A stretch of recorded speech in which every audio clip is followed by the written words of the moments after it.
Hey everyone, it's nice to see you guys again. Not much stuff going on except for me. Junior year is finally over for me. Very, very happy about that. Although I personally don't think I'm going to go back to school during the fall. I don't even think it's going to be open for any commuters. I think it's just going to be the same way it was to finish off this semester. Just stay home. It's fine. Just Zoom meetings are fine anyway. You don't need to have anything super fancy. I mean, you have all the assignments. It's fine. And I'm not going back to classes. I don't know if I'm safe there. Is the virus going to be gone by then? Better be safe than sorry. I understand that we're at low risk, but there might be someone with a DNA complex that's higher risk that could potentially be really, really ill from this. And I don't want that to happen for them.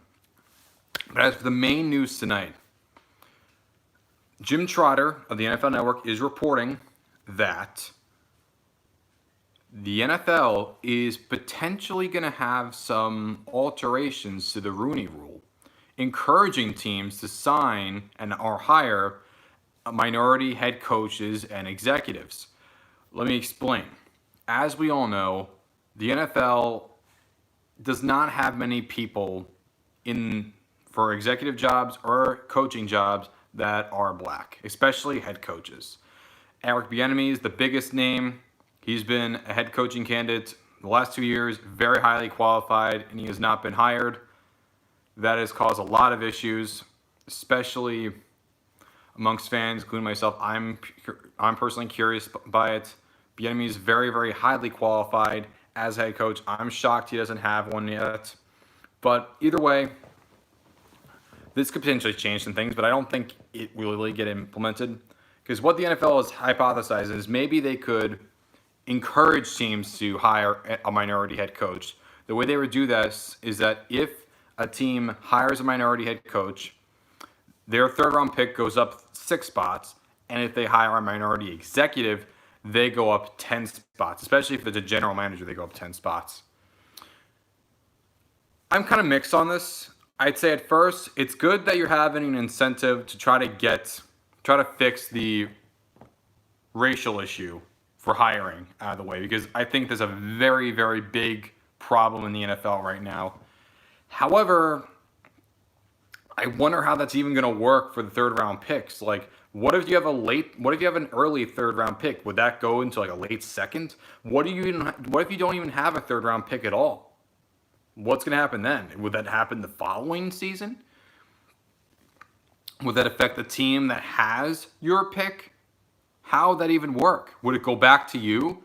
There's still a lot of stuff that needs to be ironed out, and I feel like this is not going to get implemented because of these scenarios. Not saying that it shouldn't happen. No, I think we really, really need to address this issue because it is a big problem, and the NFL knows this.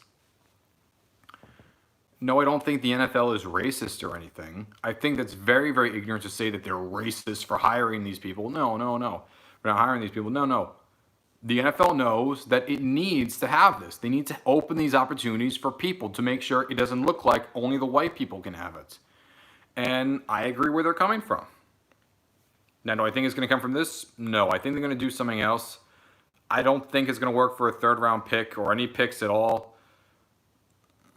Maybe I can see a compensatory. I can see an extra compensatory pick. That I could see. I could see an extra compensatory pick happening if you, in fact, hire one. I think that is a much more probable scenario than giving teams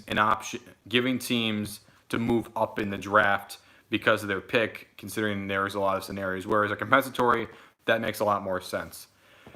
In other news, we've all heard last night, Quentin Dunbar of the Seahawks and DeAndre Baker of the Giants there's out a warrant right now because a robbery at a cards party in South Florida, and Baker and Dunbar had automatic pistols, and Baker tried to tell someone else to go kill someone. I mean, that's pretty scary. You're gonna have to cut them both. Baker was the Giants' first round pick in 2019. Talk about a bust already.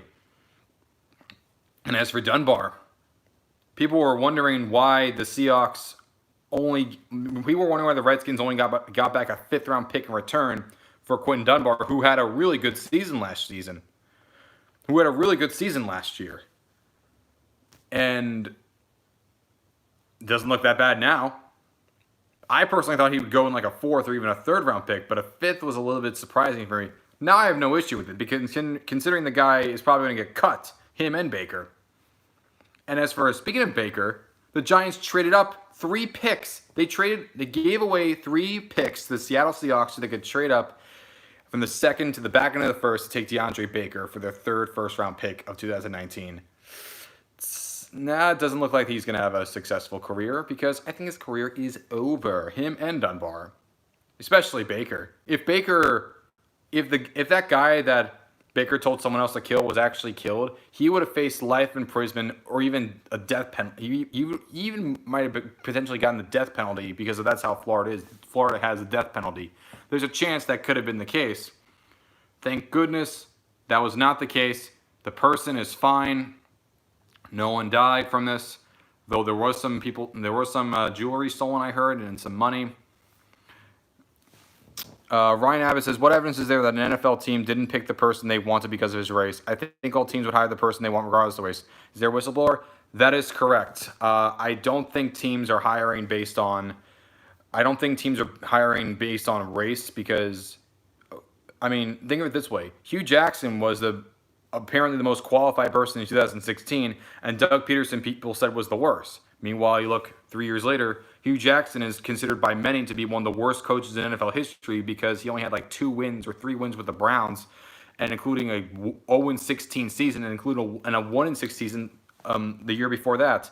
Meanwhile, Doug Peterson, in 2 years, while Hugh Jackson went 1-31 in his first 2 seasons with the Browns, Doug Peterson brought a team to the Super Bowl despite a lot of injuries, including their starting quarterback, who probably would have won MVP that year if he hadn't gotten hurt in Week 14 against the Rams. So it's not just race. I mean, I understand a lot of people want to mention race. It's not all race. For all we know, what if Bieniemy stinks it up as the head coach? You don't know that. He's qualified, but you don't know how he is the head coach. I know everyone wants to say it's all race. It's not all race, everyone. It really is not all race. Not every single thing is a race issue. I think from an optics perspective, it absolutely is bad when all of them are white. In fact, the only new hire was Ron Rivera, and he was a head coach before, and he's not black. He's Latino. People need to understand that by minority, it's not just black. It's Latino. It's Asian. It's Native American. It's a whole bunch of things. That's what minority is. It's not just black. Yes, it mostly relates to African Americans, but it's not just African Americans. I'm not doing this because I want to fan the flames. I'm not trying to do that. I'm someone who really supports it. But teams are going to want to hire who's the best guy. I feel like you might be pressuring them just to hire a minority, simply because minority figure, just because they're a minority figure. That could be seen. Though I do think it should be fixed. I think there are better ways to go about it. And going back with Dunbar and Baker, with them potentially gone, does that mean Drake Kirkpatrick is going to get re-signed? What about Logan Ryan? People have seen that the Jets could potentially get him. What about now? Could the Giants get him? Could the Seahawks get him? I don't know. We got to wait and see. But I do think that we all got to stay calm when it comes to race and understand that it's about quality as a person, not just your skin color. I'm all about equality. I'm not about favoring one over and over. And this could be seen by others as favoring the minorities. Which, to be fair, while it is the vast majority of coaches and executives in the NFL are black, usually the ones that are black that are coaches generally played in the NFL before. That's not always the case, but generally that is the case. Like Bieniemy, he was a running back, for instance. Terrence Newman, he's on the Vikings coaching staff. Of course, he played. He was supposed to play that one extra season, but he said he tried to call quits and join the coaching staff of the Vikings. But we just got to see what happens. In the meantime, MLB, I heard about Blake Snell. I didn't think his voice would have sounded like that. I'm completely on board with Blake Snell. I agree with him 100%. The risk is a lot higher, and you're getting paid less. I know you can say the love of the game, but that's just a facade. It's a business. You're going to call him greedy? No, greedy would mean wants more money. He wants the exact same money for less because the risk is a lot higher. He could potentially die. You don't know, his genetic makeup could be worse. I have no issue with Blake Snell. The owners make a lot more money, and they're not putting their bodies on the line. Players are. Players are out in the field. They could catch it. Owners can just stay in the luxury box all they want.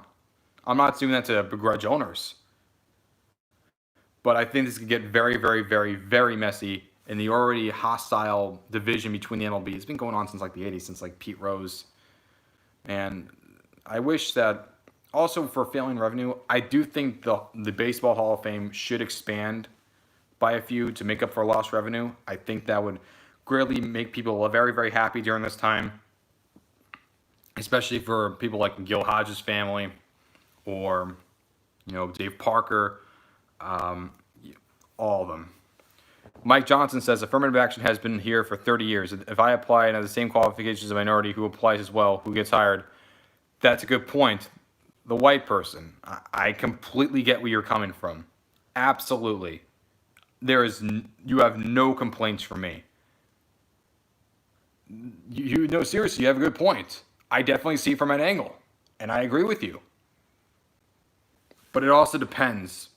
Who has the most qualifications regardless of skin color? You got to forget skin color because the PR and the race relations in America are already really bad as it is. We're a very, very polarized society. Going back to what I was saying, for football, same thing. Give it another senior, give another modern, maybe give another contributor or coach like a Dilwig or a Branch or Flores, Coryell, Matthews, whatever. All of them. Just got to make up for lost revenue. I mean, J. Crew filed for bankruptcy. Marcus filed for bankruptcy. Stage Stores filed for bankruptcy. Lord & Taylor's going to be shutting down all their locations. It's a very, very difficult time for a lot of us. And I feel like the MLB is going to contract the number of minor league teams. And soon they're going to eventually add 2 expansion teams. I think they're going to add one in Portland. I think they're going to add one in Montreal. And as for the NBA, I think the same thing is going to happen with them, except they're going to add it. Except I think they're going to add one to Las Vegas and then another one to Seattle. I think they're going to put the Timberwolves in the East because the Grizzlies have been pretty successful in the West and the Timberwolves have been just god awful. But as for anything else, that really just about does it. I hope everyone's staying safe out there. I hope everyone's keeping their mask on when they go outside. Wear gloves. Make sure you wash your hands. And please, when it happens in the fall, do not send your kids to school. Care about their own safety. I don't care where you are. If we're not precautious about this, we will have a second wave. And I think we have no one to blame except ourselves. And that's why America right now is a laughingstock amongst people all across the world. And I'm not doing that to be political. I'm doing that to be honest. But I care for everyone. Thank you so much, guys, and have a good day.